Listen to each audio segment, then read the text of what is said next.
Gemini, welcome back po dito sa Daily Dose of Tarot 111. Kamusta ka ngayon? I hope nasa mabuti kang kalagayan, pampisikal, mental, emotional o spiritual man. Ang video po natin na ito ay para lamang sa mga Gemini na may malawak na kaisipan. Kaya po pakatandaan na hindi lahat po sa inyo ay makaka-relate or makaka-resonate. Okay? At kung bago ka lamang po dito sa aking channel, please don't forget to subscribe and click the bell button para lagi kang updated every time na meron akong uploads. Kung nais mo namang magpa-private reading, mag-avail ng ating Tiaras bracelet. Ayan po. At ng ating Evil Eye Amulet necklace. Makikita nyo po yung link sa description box. Nandyan din po yung aking email at saka yung aking Facebook page. Pero sa Facebook page, kung hindi nyo mahanap yung description box, pwede po na mag-direct na lang kayo sa Facebook. Type nyo na lang po, Tarot Intentions by Aliana Reyes. At kung di ka naman po mag-i-skip ng ads dito sa ating video, maraming salamat sa'yo, Gemini, and more blessings to come. Mag-iwan ka na rin ng bakas para malaman ko naman na isa kang Gemini na active dito sa channel ko. Tingnan po natin kung ano ba yung mensahe para sa'yo ngayong May 2025. Pero bago yan, ang na-pick up ko through my meditation, actually tatlong bagay lang siya or tatlong scenario siya. Shower or shower curtain, tapos decluttering. Pero more on mga pictures yung nakikita ko na dinedeclutter mo eh. Or siguro mga abubot sa bahay na hindi na talaga nagagalaw, hindi na talaga ginagamit, hindi na siya useful para sa inyo as of this time. And yung sa pictures naman, pwede po na, ayan, aayusin ninyo. Kasi parang nasa isang box lang siya eh. Or basta nasa isang lalagyanan lang siya. Wala siya sa album, ganyan. So, pwedeng gusto nyo kasi siyang i-preserve. Kaya po, ayan, aayusin nyo talaga siya. So, let's see. Punta naman tayo sa overall energy mo by this month. Ano naman yung overall energy mo? By the way nga po pala, no, sa mga interested po sa ating Tiaras bracelet and EEA, para saan nga ba yan? Alam ko yung iba sa inyo, alam nyo na yan. Kung matagal na kayo dito sa aking channel. Pero dun po sa mga bago, okay, pangontra po yan sa kulam, sa barang, sa sumpa, sa aksidente, sa mga nag-evil eye po sa inyo. Pwede rin po kayong mag-wish dyan, pero po kayo mag-wish na masama towards other people kasi sa inyo naman po yun babalik. So, mas mag-focus kayo sa sarili ninyo if ever mag-avail po kayo nito. Tapos, pampaswerte po yan sa love life, sa career, sa business. Ayan, pampadami po yan ng sales. Ano pa, sa health din po, okay na okay din po yan. Kung may mga tumataya dito sa kung anumang tinatayaan po ninyo, okay na okay din po yan sa inyo. But use it wisely lang or moderately lang kung kayo ay mahilig tumaya. And nag-ship din po tayo international. Local and international. Okay, tignan na natin. Overall energy, we have dirty offer. Mag-ingat kayo ha. Kasi pwedeng meron dito mag-take advantage ng sitwasyon po ninyo. Sabihin natin, Gemini, if ever ngayong buwan na to medyo may struggle po kayo. So, sabihin natin, may tao dito na may gusto sa'yo. So, pwedeng may offer siya sa'yo. No? Meron din naman dito, ayan po, basta may makikita yung taong to na opportunity para i-take advantage ka niya. Kaya mag-iingat ka. Mas maganda talaga na you're very private. Okay? Na walang nakakaalam kung ano ba yung problems mo.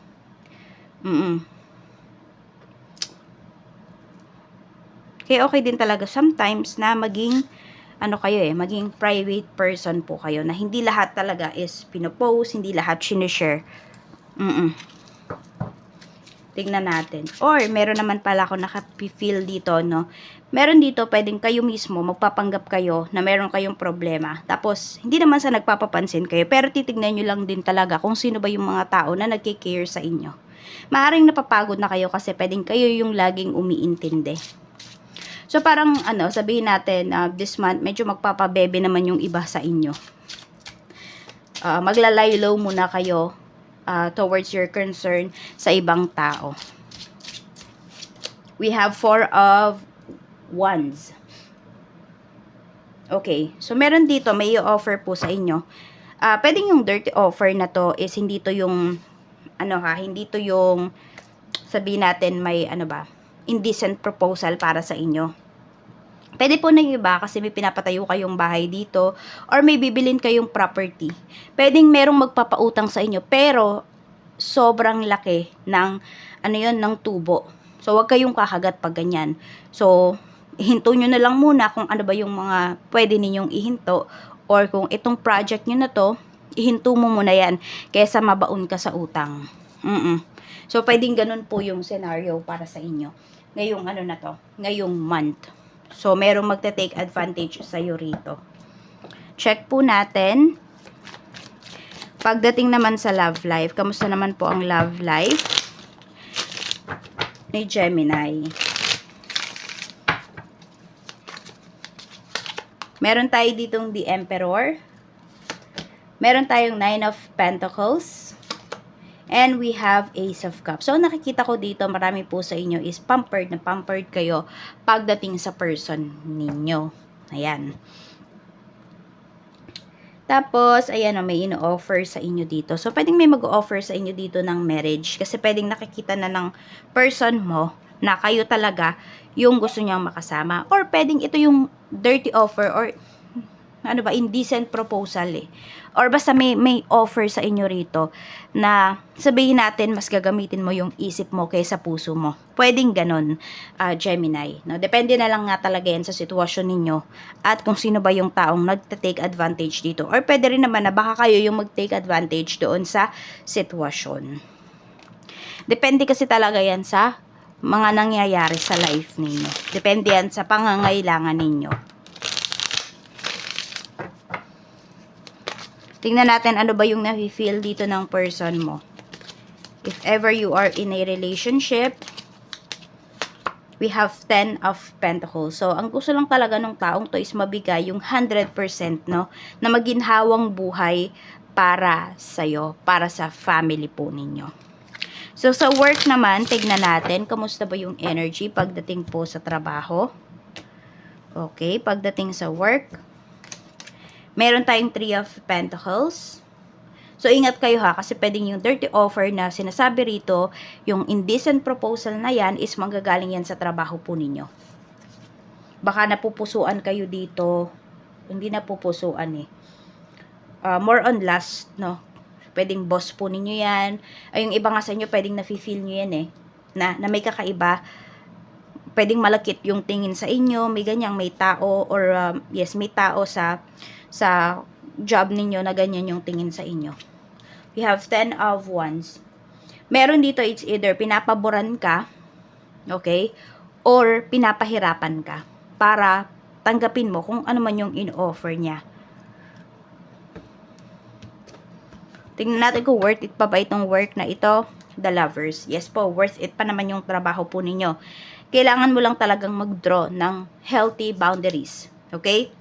Pwede kasi po yung iba sa inyo, kaya kayo ina-offera ng ganito, pwedeng inaakala na nagbibigay din kayo ng motibo. So, yung iba pwedeng babalik na rin pa kayo, or pwede talaga na, ewan ko kung yun lang ba talaga yung kung paano ka naintindihan ng tao na yun. Or baka nga yung iba sa inyo, baka nakakapagbigay kayo ng something, no? Na, ayun, pwedeng motibo, basta, ganun. Kaya mag-iingat po kayo rito kasi sayang naman yung trabaho ninyo kung masasayang lang because of this offer, because of this person.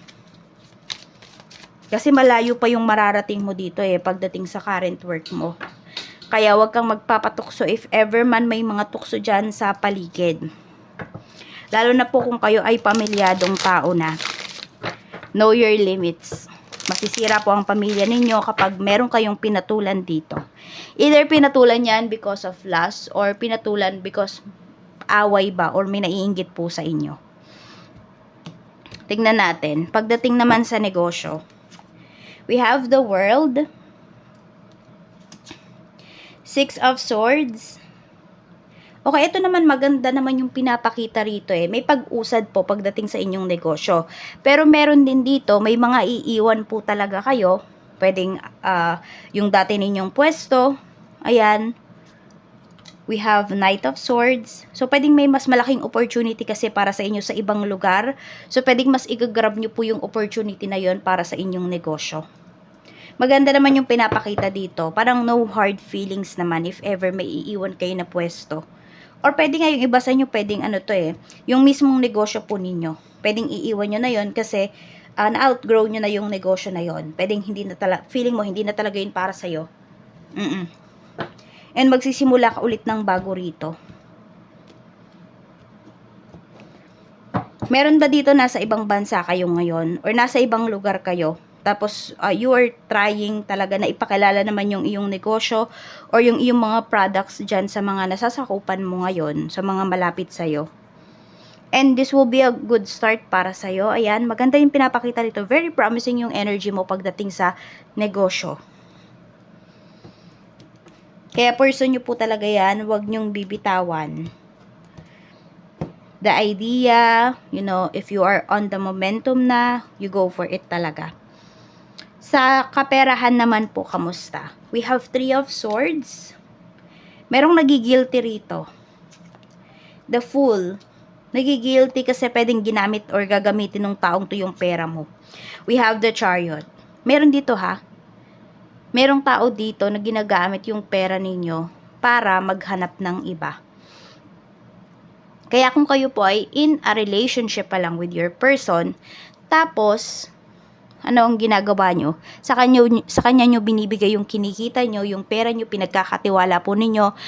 Sabihin natin, nagplano kayong mag-ipon, pero totoo ikaw lang naman yung naglalagay ng cash doon sa ano ninyo, sa kunwari bank account na binuksan, mag-isip-isip ka po. Okay? Kasi pwedeng ito, magkaroon kayo ng problem mo because of that. And, wag muna kayong bibili ng sasakyan. Or pwede naman kayong bumili. But you make sure talaga na, ano yan, na na-test po ninyo. Lalo na kung second hand po yung inyong sasakyan, Gemini. Talaga dapat na-test po ninyo kasi pwedeng magbigay ito sa inyo ng malaking problema. Or paulit-ulit na problema if hindi ninyo na-check or na-check ng mabuti. Marami din akong travels na nakikita sa inyo dito ngayong month. Tingnan po natin. Pero may mga ano din mga travels dito na pwedeng ikaw lang yung sasagot or alam mo yung nakapaglabas ka na ng pera tapos hindi siya matutuloy. Sa health mo naman, kamusta? We have King of Swords. So masyadong overthinker yung iba sa inyo. Ayan. Marami kayong gustong baguhin. Yung iba din, kaya magde-declutter kayo sa bahay kasi parang feeling mo ang sikip-sikip na ng bahay po ninyo. So, meron dito pwedeng, dahil maraming alikabok, pwedeng nagkaka-asthma, ganyan. Kung hindi kayo yan, pwedeng anak po ninyo. So, yun. Parang need nyo talagang mag-general cleaning ng bahay. Ano pa ba? And some of you, sa bones po ninyo, pwedeng nanghihina mo ron sa balakang. Kaya po, ayun, syempre magpa-check up muna kayo kung ano ba talaga yan and baka kailangan na ninyong, mag-calcium. Pero kung wala naman kayo kasing calcium deficiency, diba, hindi nyo naman kailangan yun Kahit yung, kunwari, vitamin C nga, kung wala naman kayong, vitamin C deficiency, dapat di kayo umiinom nun, ng mga ganun. So, ingat-ingat lang din pala kayo sa pag-inom ng mga gamot. Kaya kung huwag kayong iinom basta-basta, lalo na mga over-the-counter medicines. Mas maganda po, magpa-check up muna kayo rito if ever man meron kayong kakaibang nararamdaman. So, ayan lang po, Gemini. Maraming salamat. Mag-iingat ka and more blessings to come para sa'yo ngayong May 2025.